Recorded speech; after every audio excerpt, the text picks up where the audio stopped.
Saudara, serangan brutal Zionis Israel di Gaza terus berlanjut. Selain di Rafah, militer Israel juga melakukan serangan di kamp pengungsi Jabalia di Gaza Utara. Ya, sementara dukungan terhadap Palestina terus berdatangan dari berbagai kalangan di seluruh dunia. Serangan brutal Israel di Gaza masih terus terjadi. Hari Rabu waktu setempat, serangan rudal Israel kembali menyasar kamp pengungsi Jabalia di utara jalur Gaza. Tidak jelas berapa korban tewas dalam serangan keji Zionis Israel ini. Namun warga setempat terlihat terus menjadi korban di bawah reruntuhan bangunan sesaat setelah terjadinya serangan. Dalam beberapa hari terakhir, militer Israel memang kembali mengintensifkan operasi militer di Jabalia. Militer Israel sendiri merilis video operasi militer mereka di kota Rafah di Gaza Selatan. Israel mengklaim bahwa kota Rafah menjadi titik berkumpulnya kubu Hamas dari Rafah dan Gaza Utara. Israel terus berdalih bahwa serangan ke kota Rafah adalah penting bagi mereka untuk membasmi Hamas. Kendati hal ini dikecam oleh dunia internasional, termasuk sekutu utama Israel, Amerika Serikat. Dunia internasional khawatir jika serangan besar-besaran Israel di Rafah akan menambah korban jiwa warga sipil.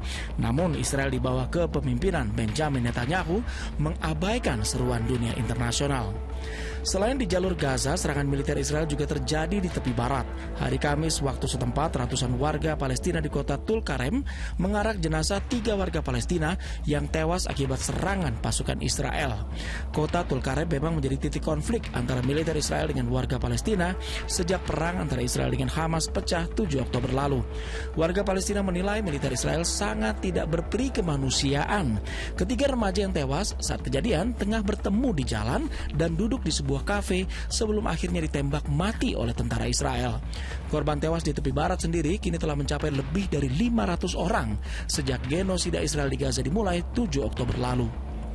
Di Beirut, Lebanon, sejumlah warga menggelar protes di luar Universitas Amerika untuk memperingati peristiwa Nakba. Peristiwa Nakba sendiri adalah peringatan terhadap hari berdirinya Zionis Israel tahun 1948 lalu. Kala itu Israel yang ditampung oleh Palestina pasca Holocaust yang dilakukan oleh Nazi Jerman justru mengusir warga Palestina dari wilayah mereka.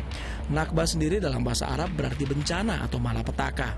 Karena kala itu 700.000 warga Palestina melarikan diri atau diusir oleh Israel yang didukung oleh Inggris dan Amerika Serikat. Di Lisabon, Portugal, aksi solidaritas terhadap Palestina terkait peringatan Nakba juga dilakukan oleh ratusan orang. Mereka berkumpul di pusat kota sambil menyalakan lilin sebagai simbol dukungan mereka terhadap Palestina. Seniman Palestina Dima Abu Sbeitan yang tinggal di Portugal menyatakan bahwa hingga saat ini peristiwa Nakba masih mempengaruhi hidupnya karena ia terpisah dari orang tuanya dan dipaksa meninggalkan tanah nenek moyangnya. Dan kini Israel kembali melakukan genosida di Gaza yang menimbulkan korban tewas hingga puluhan ribu orang. Pengunjuk rasa di Universitas Harvard, Amerika Serikat akhirnya membongkar tenda-tenda mereka yang didirikan di dalam kampus sebagai bentuk aksi protes terhadap Israel dan pro terhadap Palestina. Aksi unjuk rasa ini berakhir setelah pihak kampus bersedia bertemu dan membahas tuntutan mereka. Adapun tuntutan mahasiswa adalah memutus hubungan Universitas Harvard dengan Israel dan dunia usaha yang mendukungnya. Sementara dana abadi Harvard sendiri dikabarkan banyak berinvestasi di Israel.